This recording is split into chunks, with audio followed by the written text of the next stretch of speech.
Hi, welcome to this episode of the Live and Work Abroad show.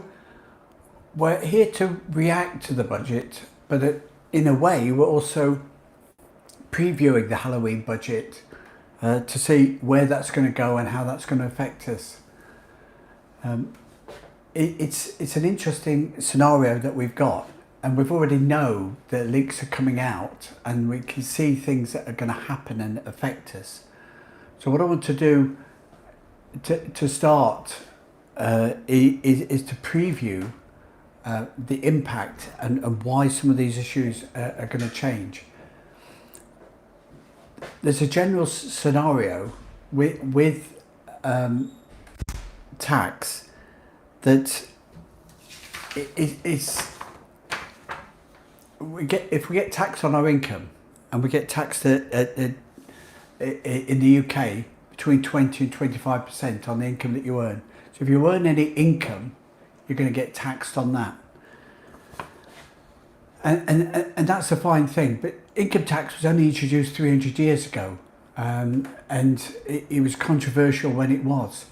60 years ago, in 1964, the Labour government introduced capital taxes because on the notion that, if somebody is just investing in capital and not making any income, should they consider making a tax? But actually, where does your capital come from? It's money that you save. It's money that you then invest in investments, cash investments, in property, or building up a business. And then when you've done that and made profit, you then get taxed on that as well. And that tax creep on capital gains over the last 30 years threatens to come to a head in this budget. So at the moment, we've got a very confusing situation with capital gains tax, where we've got capital taxes at 10 and 20% for financial investments or valuable investments. But you could also have a residential property capital gain where the tax is 18 or 24%. And there's a lot of tax creep on property, residential property investment, because in 2015, indexation was reduced and a new system was created.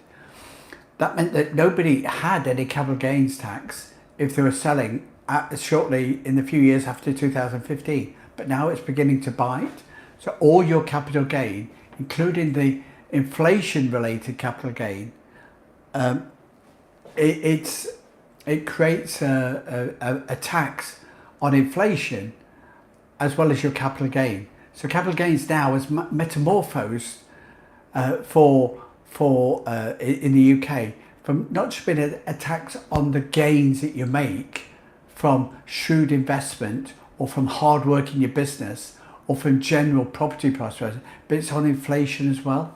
So you've got that capital gain to come in, and a higher rate capital gains tax on residential property is 24%. So 18 or 24% is the capital gain on residential property, not your personal home. Your personal home is still deemed to be an allowance, but for expats living and working abroad, even if they retain a property empty, they've now got a threat that could be removed from the personal residential allowance to mean that they're going to pay tax on that because it's not their permanent residence. When you're a tax resident abroad, you're declaring that your permanent residence is another country and therefore you're not resident in the UK, and that would give a chancellor the scope to remove personal residential allowance from relief from residential property owners for expats. So it'd be another tax on non-dom and expats there. But it could get worse. It could get worse in the Halloween budget, because what we're looking at is, are they going to simplify the capital gains taxes? Now this is an issue that we potentially face. So at the moment we've got this confusing situation where multi-tier capital gains taxes have been introduced. Now if you want to simplify taxes, if you want to increase taxes once for all and then simplify them, you could do that quite easily with capital gains tax and justify it on simplification, where you've got, at the moment, we've got 10 and 20 on investments, or 18 and 24 on residential property. We've also got 40% on death and some different tax rates on pensions. So why not just align them to the income tax rates? So we might go as far as 20 and 40% like income tax, or you could introduce a clean, simple step rate of 20, 30 and 40%. You might get just 10 and 20 for everything, but this is not a budget that's previewed as reducing taxes. It's about increasing taxes and increasing taxes on the rich. So the rich people are those with valuable assets in property, business and investment. So it's right to be attacked there at the capital gains and align it. And could we see 20, 30, 40% capital gains tax on that? The downside of that, of course, is that capital gains tax it's already been taxed. It's taxed income that's then invested and taxed again. But what about inheritance? You've inherited that money, so it's not been earned, so it's not been taxed to death. Inheritance is taxed as well. So inheritance tax is already 40%. Inheritance tax is a capital gains tax. So there's every chance that inheritance tax could be introduced as the highest rate of capital gains tax. So we could end up with 2 or 3 tiers of inheritance tax, capital gains taxes, instead of the 5 different rates that we've got at the moment. So we've got 10 and 20 on investments, 18 and 24 on property, and 40 on death. So we could easily see that aligned to 20 and 40 or 20 and 30. But again, the point to emphasise about capital taxes, it's a punishment. It's a capital punishment. You earn your money, you invest it in your business, in your savings, in your property, you care, foster, develop that, and then you get taxed again. That's your punishment for doing well, to being successful. But it's also a disincentive for people to invest. So the PR playbook of the government is coming out with, we're going to invest in the UK. Well, they're not, because they're going to disincentivise individuals from starting business, investing in property, or investing in investments in the UK, because they're going to tax them on the income that they earn and tax them on the capital that the gain that they make. If the government says, well, we will invest in Britain and we'll get that growth, well, where does the government get the money from? The government isn't manufacturing money or making money. It's not allowed to. We saw that in the last government where they tried, when they broke the fiscal rules and the financial markets undermined them. So where did the government get the money from? They tax you. So any government investment is in fact investing money from individuals. So they're taxing you to invest it back in other jobs instead of allowing you to invest it to make a profit for the future. So it's a different political philosophy, and it's arguable which is the most productive and which is the most effective. If you're an autocratic government, you don't care because you are getting the control and the dominance that you want. But if you're an open market capitalist democracy with freedoms for speech and investment and rights and freedoms, then that's what you'd be looking for, to have those freedoms to make your own choices of what it is, rather than see 20, 30, 40% tax on your profits and hard works. Capital taxes leaves everybody the poorer. That they may be nominally taxing the rich and taxing the higher earners, but we already see that the UK has got less percentage of higher earners than other countries around the world.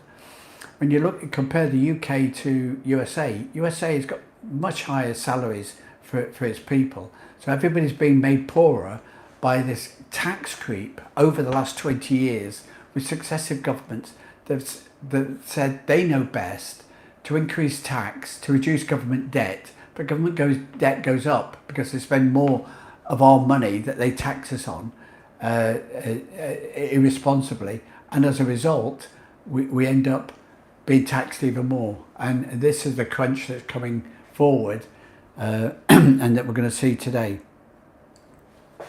Frozen allowances are another tax creep that we've seen over the last 10 years. The frozen allowances have drawn people into, they've led to a tax creep to draw people into higher and higher taxes.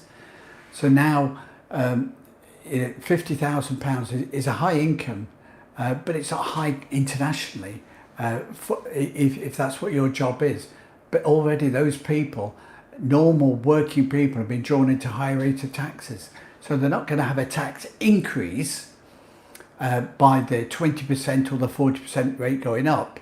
They're going to have a tax increase because as their pay goes up, they go into a higher tax band and pay more tax like that. And another way that we've seen over the last few years is we've seen a reduction in the allowances. Now, will that be extended in this budget as well? We've already seen capital gains tax being reduced from 12,000 down to 3,000 or 1,000. Dividend personal allowance and savings personal allowance have been reduced on interest.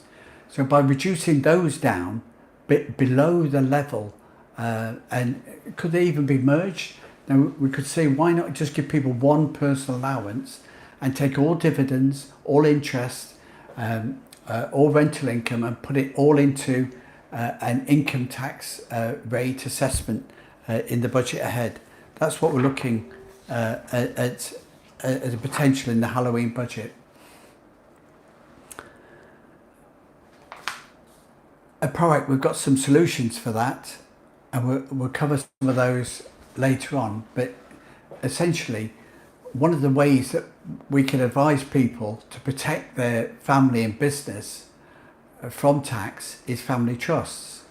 Now, in America, foundations are trusts, and they're quite widely used for family trusts, and they pay a tax of 1.39% on all income that those trusts earn. A family trust in the UK will pay at least the basic rate income tax on dividends and income that the trust earns, 8.75% or 20% at the moment. But they could even pay higher tax than that. They could pay the higher rate of dividend and income tax at 45 and 39.35%. So taxes are not seen as a fair way by the government to allow people to protect their family and business across border and down generations. They trust a tax to be not a solution for people, so that when you die, you've got the cost and delay of probate. When you die, you've got a compulsory inheritance tax assessment, a compulsory capital gains inheritance tax assessment on death. So that's not avoidable. So the UK government don't allow that. In some countries like Cyprus, you can create an international family trust and pay no additional taxes. So you can have your business and your property held within this trust and generate no additional taxes.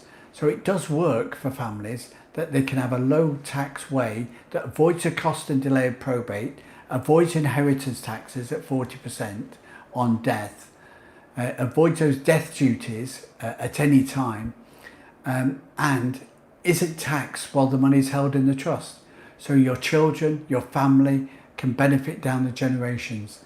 Now again, that's an option that we've got at the moment, and it's an option for people around the world. What it's not an option for is if you're a UK tax resident. So even if a UK tax resident goes expat, they can then consider a family trust where they're not going to pay any tax on their business, investment or property assets. So that's what we're looking at there, that should still do. The worst case scenario stuff of nightmares for the Halloween budget is if the UK government in the budget started to change the non-dom rules, that they're already signalled that they're going to do this to a degree. So how far will they go? How far will the tax creep go on non-doms? So expats in the UK at the moment used to be able to only be taxed on their UK and UK remitted income and capital gains for up to 15 years, but now that's reduced to 4 years. So capital gains, dividends and investments from around the world are all going to be taxed in the UK, which may mean no higher taxes, but it may mean that there are some, but it gives less flexibility for expats abroad. But at the moment, a UK expat can go and live and work abroad, and then it's got the opportunity to move away from UK taxes. Now, could that be changed? Could the tax creep on pensions over the last few years is beginning to bite, and the jaw closes shut on government service pensions in December 24? Let me explain. Pensions have been promoted and pushed for people to save into a pension during their lifetime, get tax relief on the amount they save, so that you build up a tax-free fund that provides a taxable income in retirement. Well, that changed over the years with the tax creep. The pension funds are already taxed on dividends and interest and earnings within the pension fund, so they don't enjoy quite as good a growth rate as they would have done in the past. Will they reduce the amount of tax relief they get on putting the money in? Very possibly. So they could limit the amount of tax relief you get putting the money into a pension, but still tax you at a higher rate coming out. But that pension fund in the end is providing you with a source of income that it could, in certain circumstances, be passed through beneficiaries. So if you buy a defined an annuity on death, you normally get 50% as a widow's pension. So a pension with a defined benefit pension, the widow's allowance is normally 50% pension, and therefore, in effect, you're paying a 50% inheritance tax, death duty on that pension fund on death. If a fund, depending on the age when somebody dies, the pension fund that's built up is taxed at the highest marginal income tax rate for the people receiving that. Now bear that in mind. If a pension fund is over 125,000, it's paying 45% tax. It doesn't matter how much you're earning, that's the tax that is going to be paid on that. So again, you've got this opportunity with pension funds to simplify the tax rules, to say that on first death, that there's a 40, 45 or 50% tax. The pension fund is for maybe one person, maybe two people, if you you agree with marriage and couples and family relationships. But why not tax it at as an inheritance tax on first death? Why not take that tax straight away? So it's something we distinctly see is quite likely to arise in the current budget, where they simplify the rules so that on first death, it doesn't matter whether it's a defined pension or whether it's a money purchase scheme, there's at least a 40, 45, 50% tax on first death. The survivors don't need the full benefits of the pension fund that they built up. It's a tax on your savings, investment, and that you've made during your lifetime from your earned income. So it'd be entirely consistent with an increase in capital gains to increase the taxes on pension death benefits on first death and second death. If we extend that to inheritance tax, there's certain allowances that could be disabled and disallowed for certain types of people. We talked about that, but actually there's one group of people that again get a significant inheritance tax allowance, and that's a married couple or a partnership. On first death, inheritance tax is deferred until the second death. But if you extend the principle, of the pensions, a defined pension being a 50% benefit passes to the widow. So on first death, half that pension fund is taken back by the government in an inheritance tax. That could very possibly happen with inheritance tax as well. So instead of deferring inheritance tax to second death, instead of allowing the widow time to tax plan and gift assets to family beneficiaries, why not tax them on first death? Now, that could be very good for a business like us, where we plan ahead for families to make sure that they can protect their capital and income across board and down generations as well. It could be very good for us. But why not tax inheritance tax on first death and increase your revenue there? So at the moment, you've got this fixed allowance of 325,000 inheritance tax, which has been fixed for a long time, given this evolving tax creep. But why not charge it on first death? So instead of rolling over the second allowance onto second death and then charging inheritance tax on second death, why not divide everything up and charge inheritance tax on first death? Or have one person allowance for 325 per family, so that if you're a married couple, you can defer inheritance tax to second death to give a long-term tax benefit to the government, but a short-term and a penalty to the family. They get more tax sooner if they introduced a rule to say that inheritance tax is applied on first death using the existing fixed allowance, leaving the widow and the family with half of the estate to live on. Again, it's a punitive capital gains tax, 60 years old, after the Labour Party introduced it in 1964, to tax success in business, in investment, and in property, into building a property and a family portfolio and home for yourself. So these are some of the things that we're looking at in the budget. And what we need to bear in mind, above everything, is that taxing money now to raise capital, to invest in the future, or to pay back the borrowing of government expenditure is one thing. But where does that go? Where does it go? It's not going to go anywhere if it's going to undermine. For example, that we've heard say that they're intending to increase the liability on employers' national insurance contributions. Now, that's not increasing the tax on working people. You do not see more tax in your payslip in the UK, but it increases the tax for the company. Therefore, it makes employment more expensive. So it means that the pay rise is not going to come to the individual doing the work. The government is going to tax the jobs more. And at some point, that's going to be reflected back, because the employees are going to have lower earnings in the future. There's going to be less jobs in the future.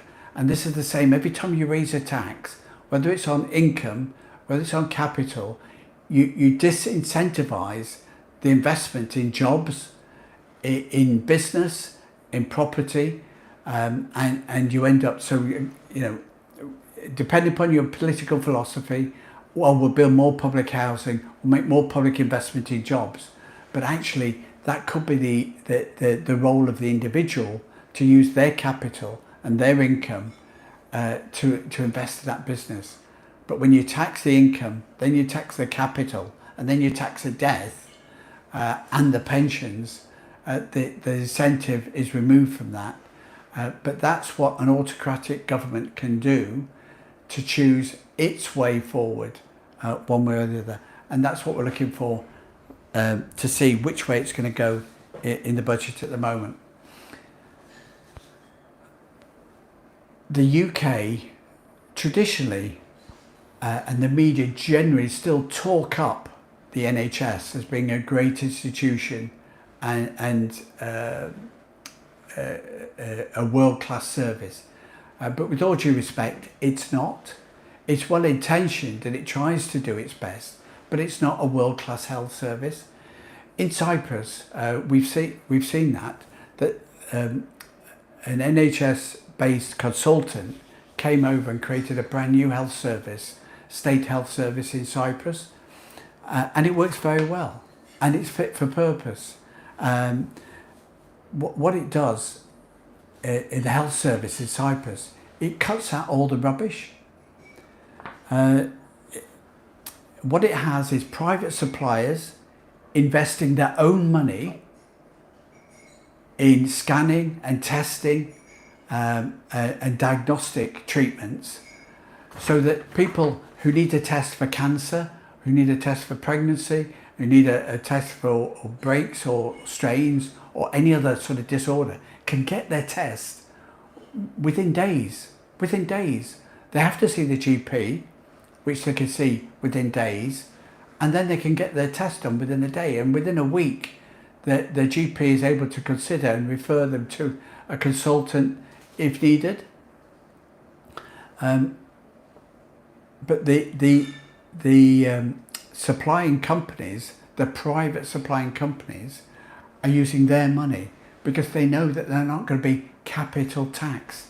In Cyprus, there's no capital gains tax on property and investment that you're building up.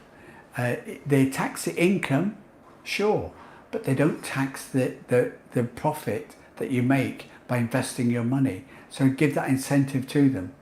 And it's not more expensive to the health service, as an NHS defender would argue in the UK.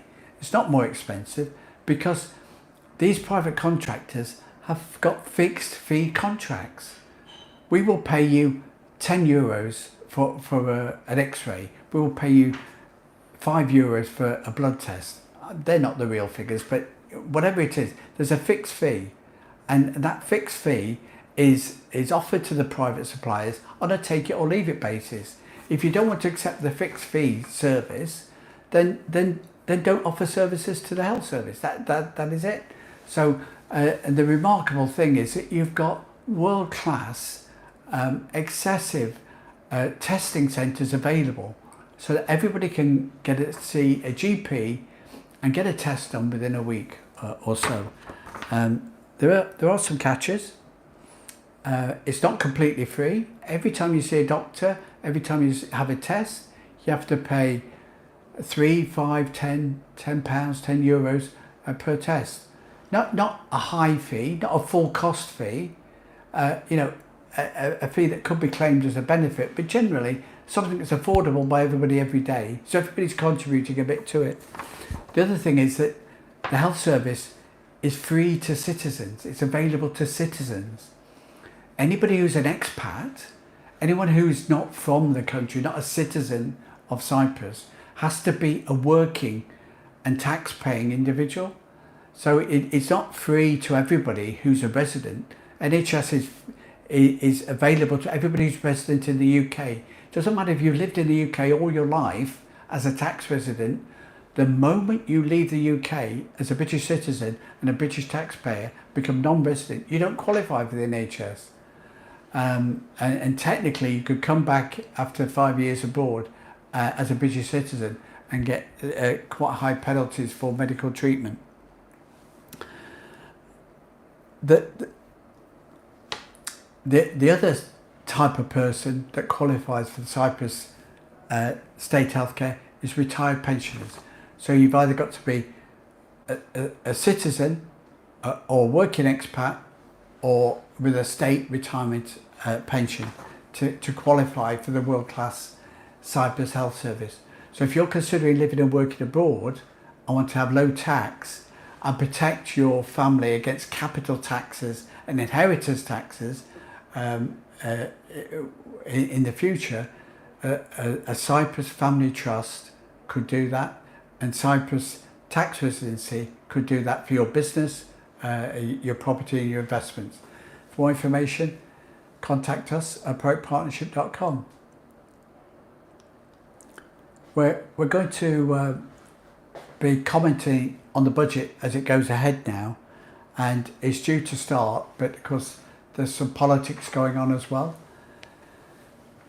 What we're hearing is that this is going to be a big whammy. So taxes are going to go up, but we're not evil, autocratic leaders that are going to put taxes every year.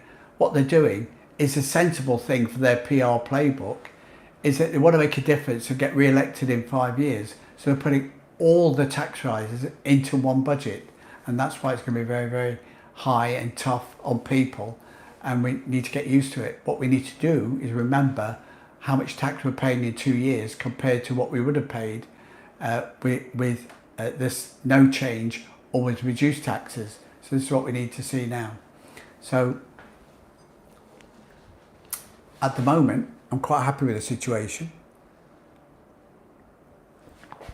So let's see what they've got to say as we go along. Let's remember that GDP is what a country earns. It's what the country earns for wealth, and tax is taken from that. The tax is a percentage of gross domestic product. It's an all-time high already.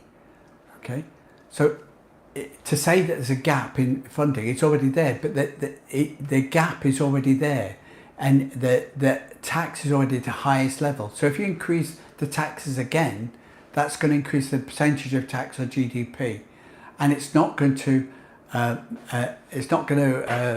allow tax to go GDP to go up if the tax has been taken out for future investment. If there's less investment, less innovation, there's going to be less growth. If the government taxes to invest in growth, that increase in government borrowing then has to be paid back with interest.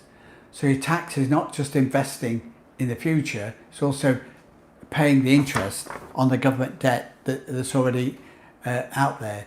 So if the government is already, the British government has already got too much debt, it's going to, that debt is going to increase. It's going to destabilise in the future.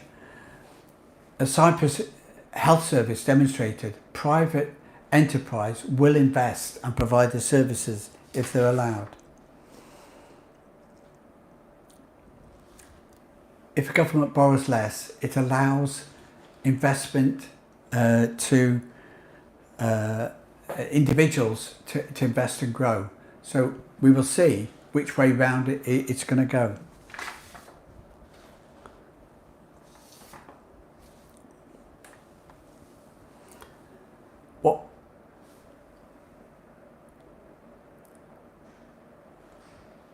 So what we're hearing, if we just have a look, what we're seeing, we've got some positives and some negatives that we think are going to go on. So the big positive from today that we think is going to happen is that this will be one big set of tax rises. The potential negatives, the horrors of this Halloween budget that we potentially see, is that we've already seen that the UK stock market has slumped quite badly today. That's it. You can only imagine that the people in the London city, in the stock markets, are hearing of some of the tax rises that go in and how negative they're going to be on investment and growth and revenue.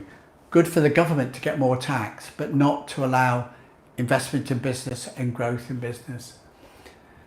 We've got this potential tax on jobs that's going to come in. So if national insurance is increased on employers, it's going to mean less new jobs available at that cost going forward, and potentially impact on the real pay that people are earning. So there'll be more people working maybe in the long term from the investment, but on lower salaries, paying more taxes. Potential capital punishment from the Halloween budget, the capital punishment of higher rates of capital taxes when you realise an investment. So the income that you've earned and been taxed on is then going to be taxed again when you sell it. We could see that we've got tax creep going through and extended, so that they fix the allowances for the whole of the 5-year term of this government. That means that they can predict how much money that they're going to get. So that the plan that's going to be delivered, and the Chancellor is now confirming that they've got a 5-year plan and they need to fill these black holes. So they've got to show that they're meeting the GDP level and reducing the debt and able to pay the interest. So by fixing the personal allowances at a fixed rate, that means that more people will be taken into 40% and 45% tax. And there's also the death duties that could be increased to reduce the allowances and accelerate and bring forward inheritance taxes on death.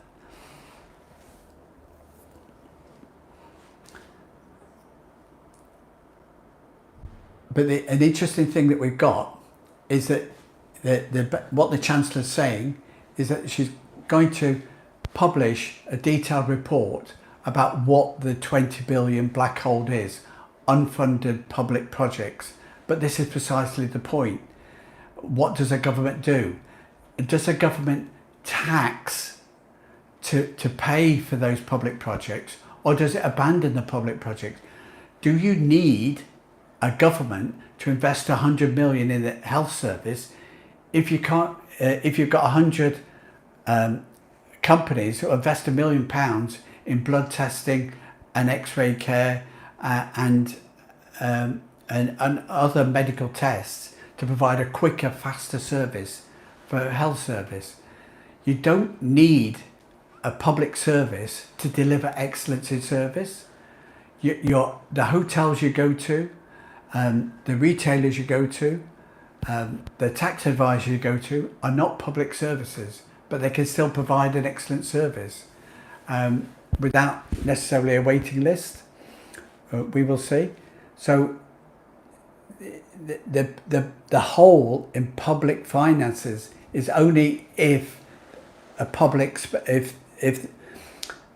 there's only a hole in public finances if the government chooses to spend that money.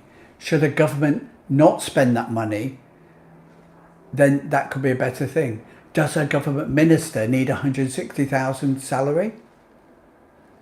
The average salary of a CEO in the UK is £80,000. So why should a government minister get a salary of £160,000? We will see. A bus service, a train service, again, could be private. It doesn't need to be public, and we need to have freedom.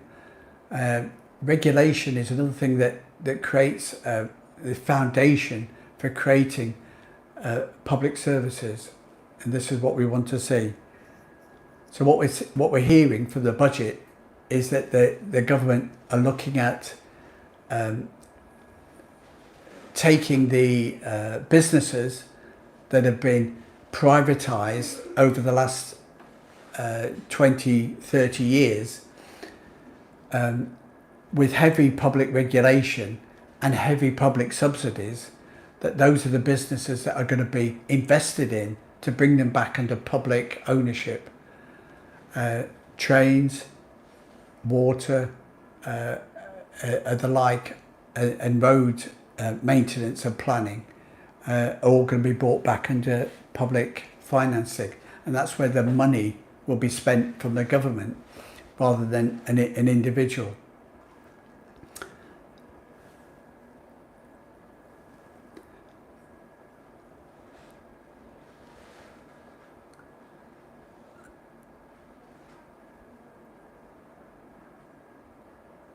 And the black hole, they're just confirming that the black hole in the public finances includes compensation schemes for people. You know,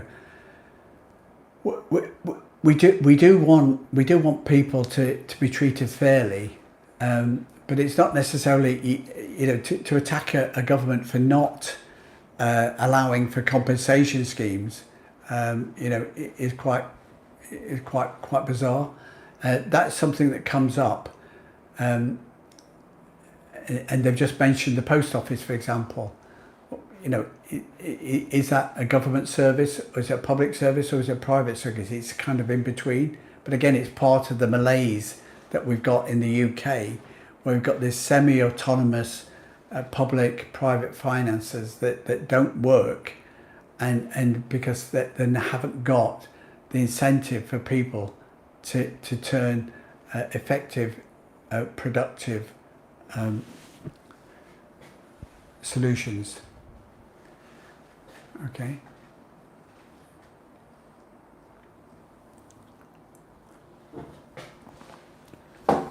So good news that the post office victims from that project, the Royal Mail, effectively a public service, is going to compensate people that had a failed investment accounting package in place. But again, part of the international investment that the British do. It's quite bizarre. If you're an expat, just consider what HMRC do. So if they're posting to you abroad, they post abroad very efficiently. What they do is they have contracts with companies in Europe and around the world to print and post and distribute your HMRC mail. So it's not sent through the British Royal Mail, it's sent through an overseas one. So that's all very interesting, works very well. But what we're being 15 minutes into the budget and we're listening for hard facts, we're generally not getting them at the moment. So what they're doing is still doing the political bit about, yes, we're going to raise taxes and yes, we're going to restore the credibility of the government, which is a good thing to say, but to say by, if you're increasing public spending, you have to increase the taxes to do that. So if there's already a gap, you've got to increase the taxes to fill the gap and increase the taxes to pay for the additional spending that you're doing. And that's why they're going to get this last tax rise, but a very high tax rise. And the stock markets are suggesting already that it'd be quite negative in terms of the impact on the UK going forward.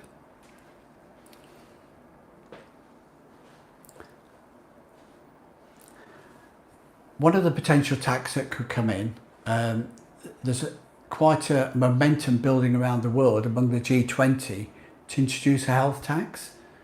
A wealth tax is, in effect, it's only in place in a few countries around the world at the moment, 2 or 3. And it's not very effective there for them. There's some countries have an exit tax, so if you leave to go an expat, you pay a tax on your wealth as you leave the country to go tax resident elsewhere. You've got countries where pensions and earnings are fixed in the UK and taxed in your home country before the tax abroad. So you're going to pay your highest marginal rate in another country. So that's a scenario as well. So the UK could easily consider how can it trap its people in tax. A British citizen has got a tax domicile in the UK. The tax domicile, you've got your right to global tax you on your worldwide income.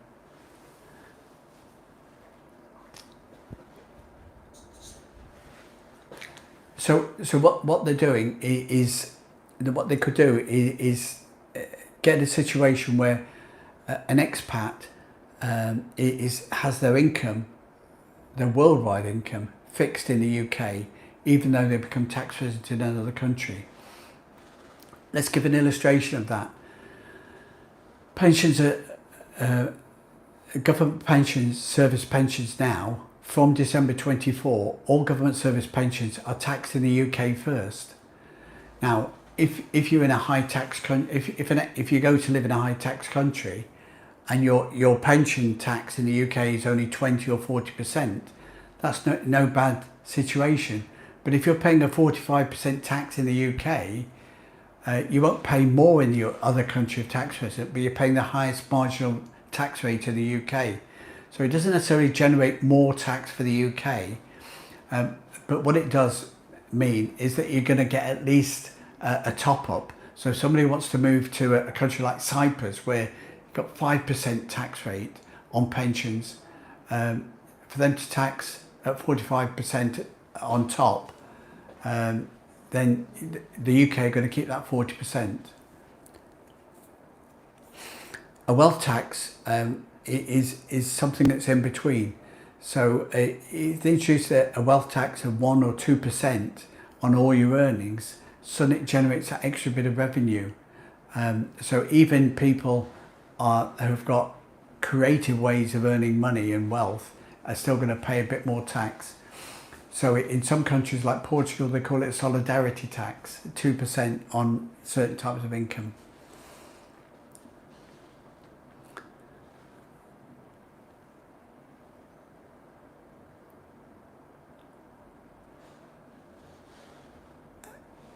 So again, the strategy that we've got here that's going forward is that we want to invest in new types of business. They want the government to invest in those business. And the government want to invest in technology and research and get the UK to grow forward. That's a great thing. But again, as we said already, GDP is the amount of national revenue. That's where the tax comes from. It's already at 30%. If it moves up to 40%, it impacts on the individuals to do that. So if the government wants to invest £60 billion of investment in the UK, that's got to come from taxpayers rather than incentivising other people to do that. What they've done in the UK is outsource contracts to people, which didn't necessarily involve those companies investing in Britain. It's just managing the existing infrastructure, which doesn't work, whether you're Thames Water or whether you're the National Lottery. The national institutions managed from abroad. It's not investment from abroad. It's just a cutting costs by managing by somebody else.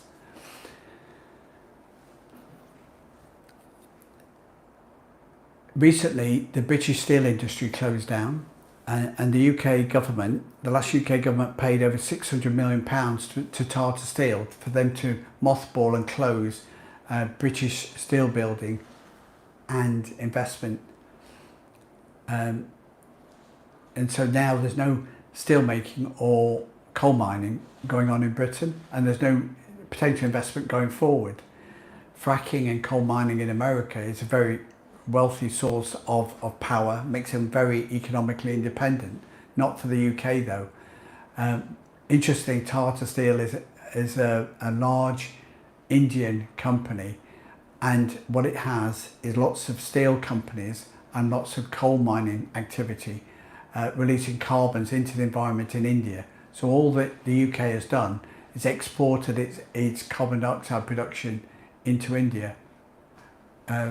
From the UK. So 20 minutes in, a lot of the budget is still about politics and trying to pin the blame and the reasons for the politics. You can take an opinion. Your opinion is based upon your bias and your opinions, and that's okay. It's just that the UK electorate has elected a different government with a different political approach, so it is going to be different. Doesn't mean that one or the other is right or wrong. It could be that they're both wrong or they're both right. But what it is we've still got the same GDP, the same industries, and the same income coming in.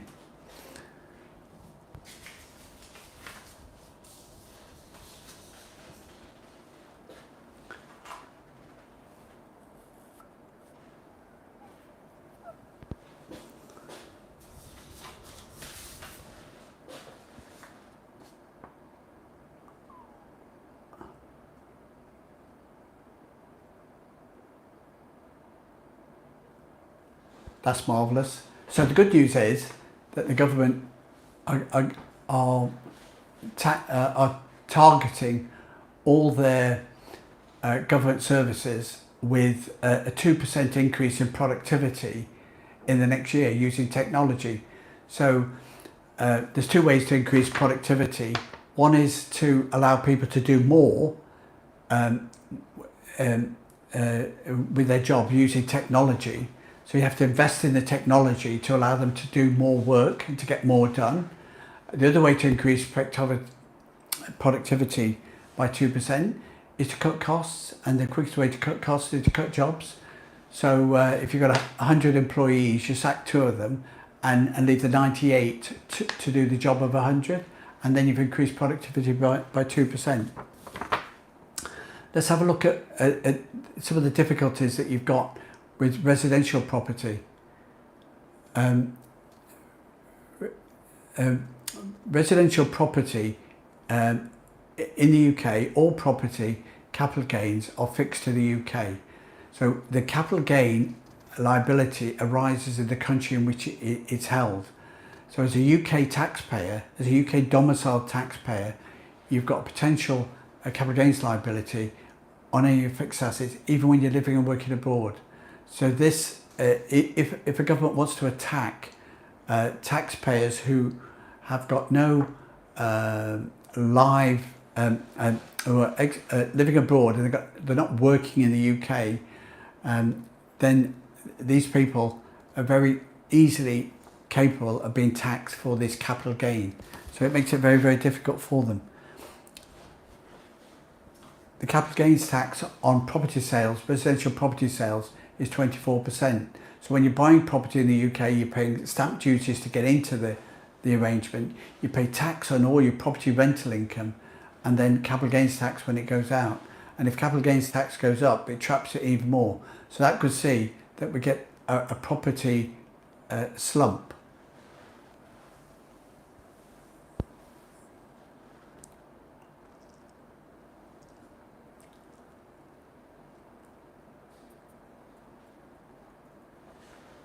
So and what they're saying is that that they're also going to increase the amount of interest they're charging on unpaid tax debts. So if you have got overdue tax, you need to get that paid in the future going forward. So that's what we're looking forward to.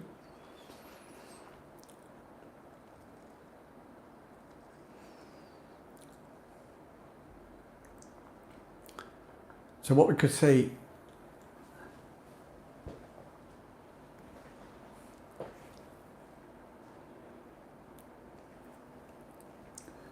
oh dear, oh dearie, dearie me.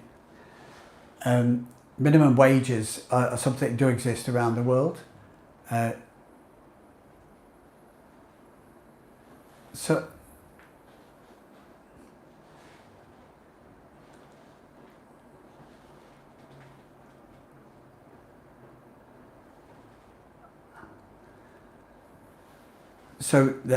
they're changing the way that they look at the national minimum wage to force up the minimum wage for people to be paid.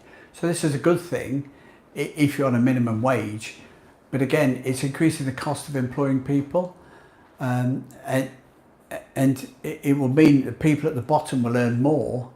The government will get more tax revenue because they have more people earning more income. However, it's a tax on jobs, and it doesn't allow the investment, the freedom to improve the situation going forward.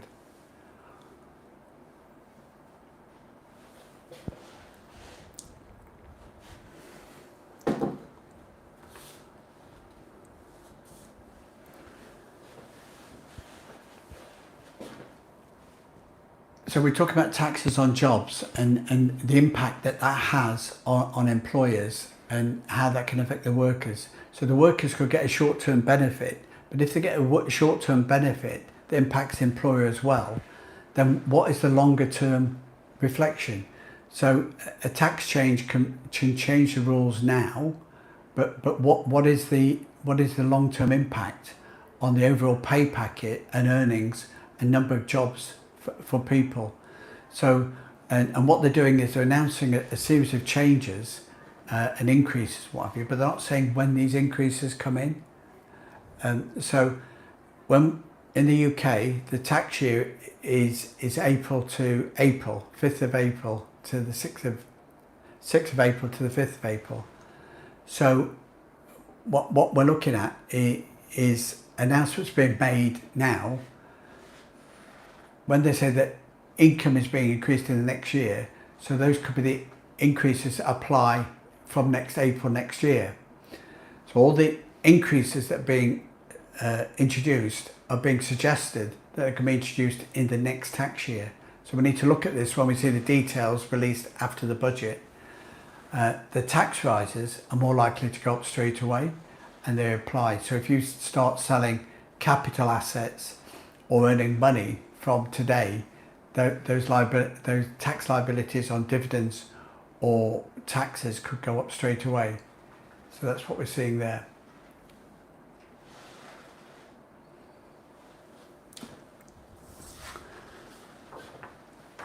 Looking at dividends, there's another interesting scenario. Dividends are a very interesting tax. If you're a personal service company and you want to be paid on dividends up to £50,000, you can earn in the UK dividend tax of 8.75%. So it can be a very, very cost-effective way of working as a contractor in the UK. Now, some of that is undermined if you get stuck on IL35. But if you're not in IL35 as a contract, then dividends being paid can be very cost effective, up to £50,000, 8.75%.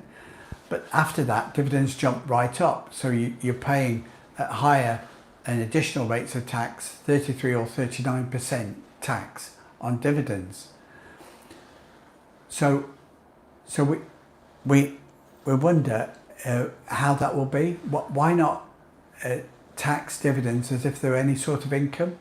So anybody who receives a dividend, that the personal allowance on dividends has been reduced right down to £500 a year now. So why not abolish that, bring them into your personal allowance? Why not tax a dividend at the same rate as your other income, if people are going to use dividends for income? It's a tax philosophy. If your tax philosophy is that dividends are a reward for investing in business, either as an investor or to build a business, then that's one thing. But if it's seen as an alternative source of income, then why not tax it as an income tax? So this is what we're waiting to see today. So what they're saying now is confirming that the increases that they're talking about are all increases that come up and come into play for the next tax year, 25-26.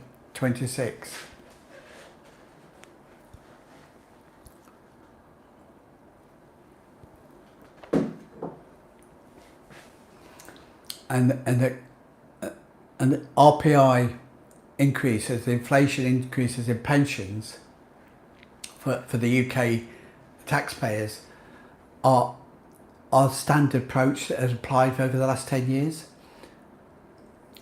If you're an expat living and working abroad, consider what your UK state pension entitlement is. If you're a British citizen and you paid at least 10 years into NHS, or if you're an expat and you've lived in the UK for 3 years and then you pay 10 years worth of national insurance, then you can potentially get a UK state pension. Now, if you're living and working abroad, you can pay either class 2 at 200 a year, or make a voluntary contribution if you're not working abroad and pay 900, nearly 850 a year, and that would increase your UK state pension. So whatever your UK state pension date is, if you've got 35 years,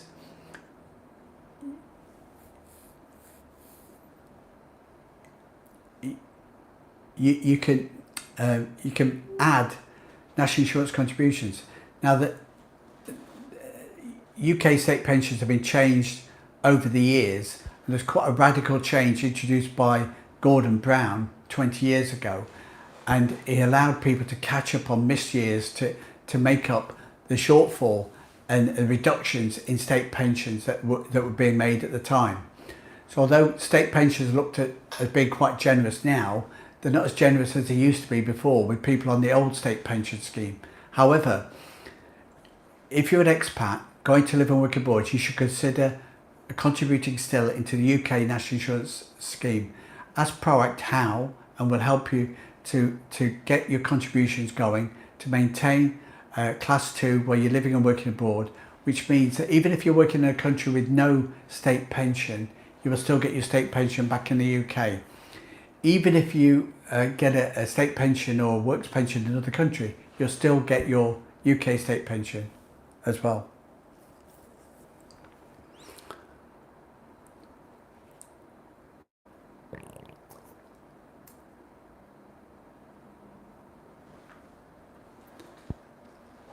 So the Chancellor is promising that she's not increasing the tax rates, and she's actually said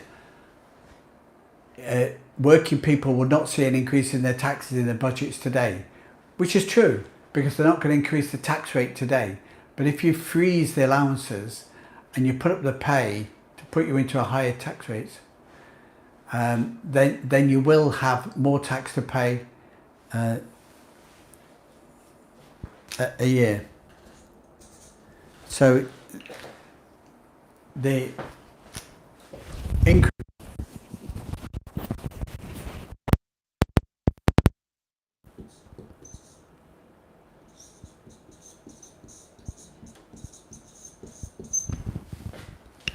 that's really evil what they've done. Bear in mind they've not increased the tax on the employees.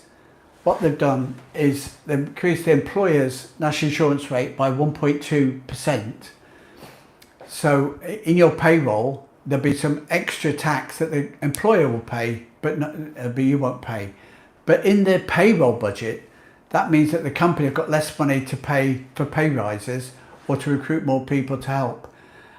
Why not invest in a new computer or a new technology that will do the job more productively than in people that will cost more money? So the cost of jobs has just gone up by 1.2%. But not just that.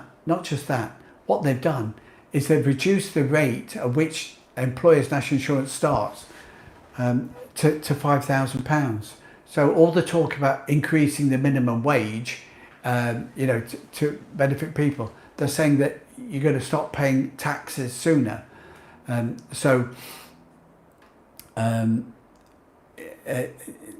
If an employer is not just paying 1.2% extra for the employee, there's an extra £4,000 which is paying the employer's contribution.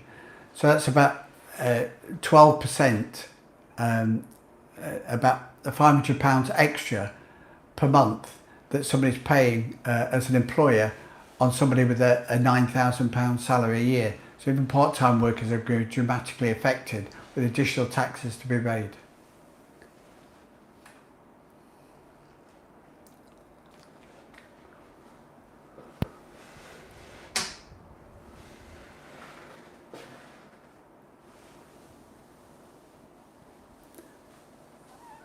But they have announced that they're going to have an allowance for new businesses recruiting new people, so that will be a positive. So give them time to get them in, get the new people going. So it may be that some people will be let go to be replaced by others on the new scheme.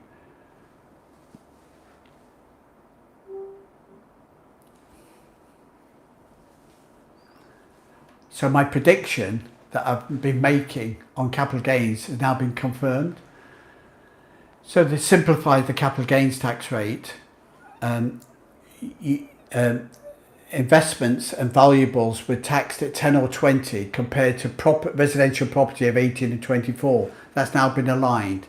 So there's no increase in the overall capital gains tax rate to 20 and 30%, as I suggested might happen. What they're doing is that all capital gains tax of any sort now is either 18 or 24%. So it's a big simplification.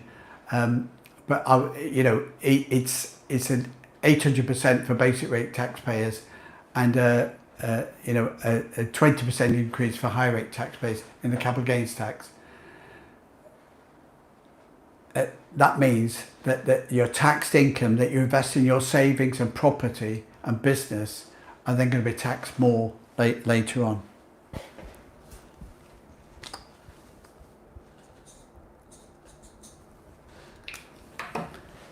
But at least enterprise allowances are not being removed at the moment, so they're going to be continued going forward. And they're starting off talking about inheritance taxes, where only 6% of estates pay inheritance tax, and have balanced approach to protect the grandchildren.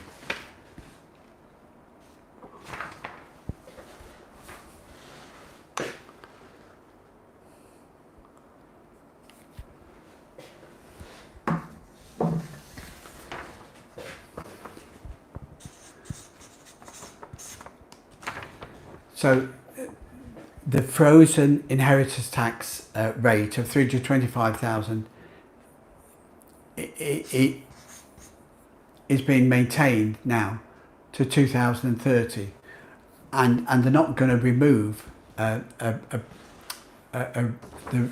property allowance.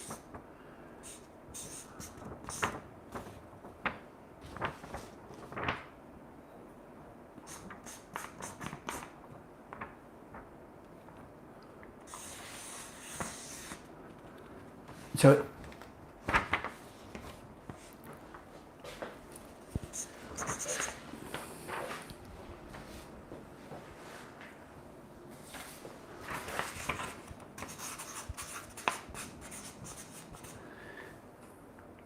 what they've done is increase the scope of inheritance tax quite a lot. So they've frozen the allowance to 2030.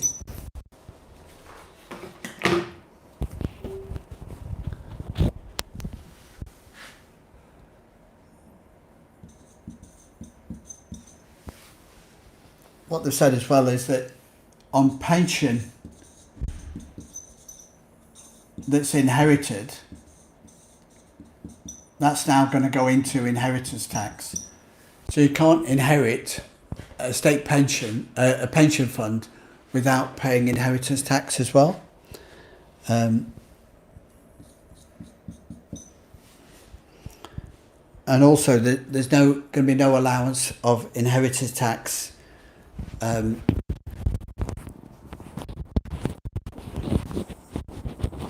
allowances. So it's something to consider that's quite a big impact there.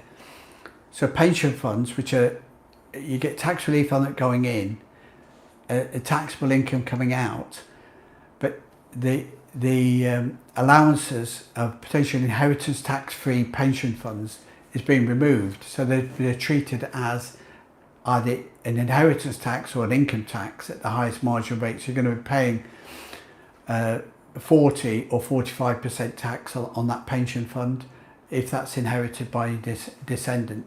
So in effective, all pension funds now, whether it's a personal pension or a defined state pension, is getting a 50% tax rate. On half of that is tax on death. Okay, so the tax creep on frozen allowances.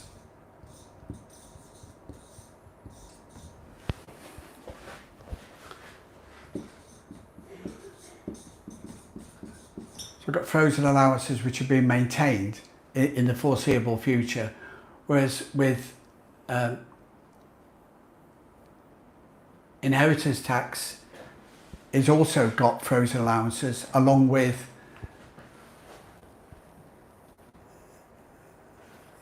capital gains tax allowances are being frozen as well. So they're not removing first death allowance. They've not said that at the moment. So they're keeping that. They're keeping the 325 for both parties. They're keeping the personal financial, the residential property allowance. So that's potentially $1 million for any family on inheritance. And it's not charged till second death. So that's potentially good.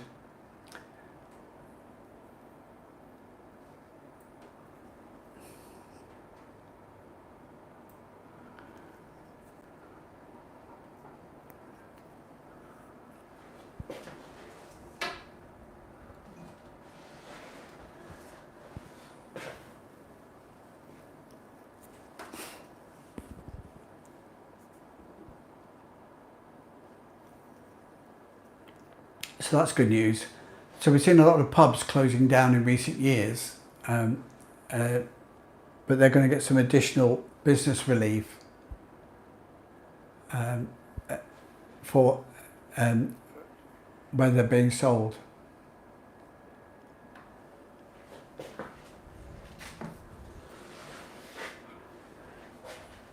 So what we're seeing is that quite dramatic changes that are being made in the duties to increase the amount that's going to be charged, to create a tax creep.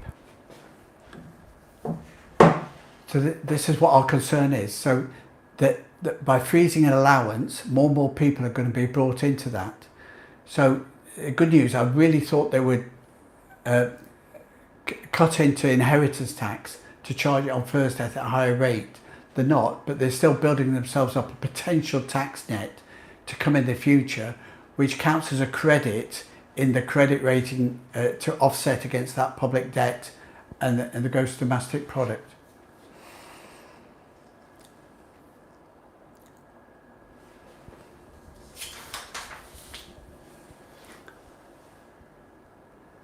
And they're moving on to company taxes now, and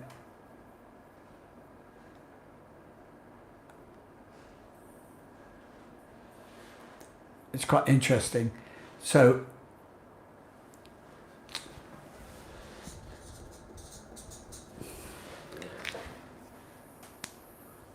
the UK had a corporation tax rate of 19%, and the OECD introduced a target that a minimum tax rate was 15%, and the UK could have moved towards 15% corporation tax rate.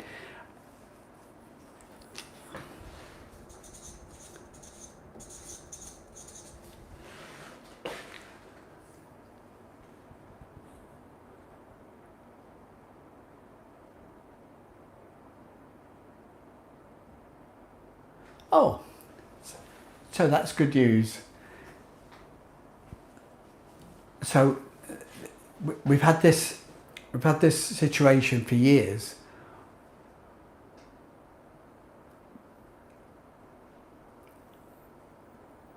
So what we've had is, we talk about domicile is as affects tax. So the non-dom regime has been abolished completely. So they've not even got 4 years. So when you come to the UK, you're resident, you can be resident and liable for your worldwide taxation.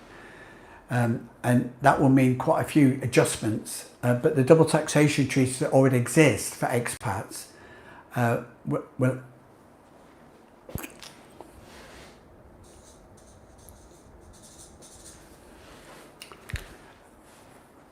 I'm trying to do too much there because they're bumping up some of the taxes that are quite major and they're quite interesting. So they're reducing the non-dom, they're abolishing non-dom. So an expat going to the UK is going to be taxed on a residency basis, and that's going to be changed. So we're not going to find out the details of that until the budget and the new tax year in April 25. So in effect, that opens an expat to scope to be taxed on their worldwide income and taxes. So we need to look at the small detail of that, see how it's going to impact trusts, business and property and holdings around the world. You need to declare and pay the right amount of tax on your situation. When you've got a law that's in place, you have to pay the tax by the law that's in place. When you've got a government which wants to change those rules, then that's what they're going to do. So they're setting up in a way that supports what they want to do, how they want to do it. So it means that expats need to reassess how these laws and rules change them and how it's going to impact them, to either pay the new taxes or adjust them and adjust their lifestyle and consider, do they need to be a tax resident in another country elsewhere. This is something for you to consider, and if you want to review your domicile and tax status, you can contact us at ProACTPartnership.com for more help and guidance on that.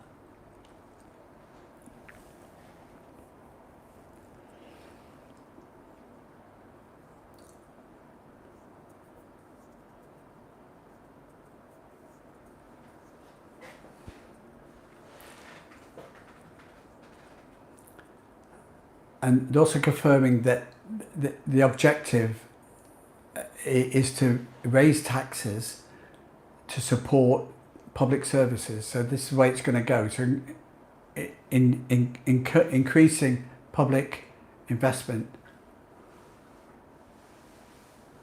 And now they're talking about income tax thresholds.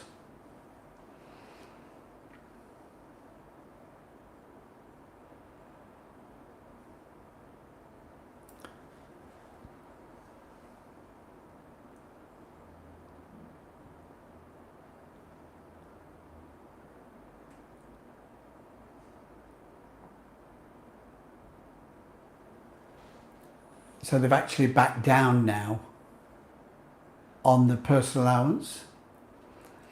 So we've been living in the UK on frozen allowances on tax and national insurance. So that's due to run to 28. So they're not going to extend that to 2030. So they've extended some other freezers to 2030. But they've not, they wanted to extend those as well, but to avoid being attacked on it, they're leaving it as it is.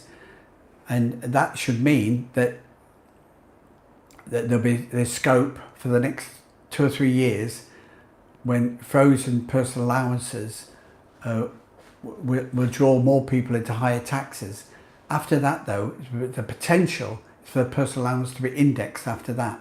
But now we've got 10 years with no pattern, no commitment to what that indexation would be. So pensions have been maintained as an index against inflation, but not those personal allowances. So we'll see in 2028. But effectively it'll make, for example, the UK state pension equivalent to the personal allowance by then. It's very close now.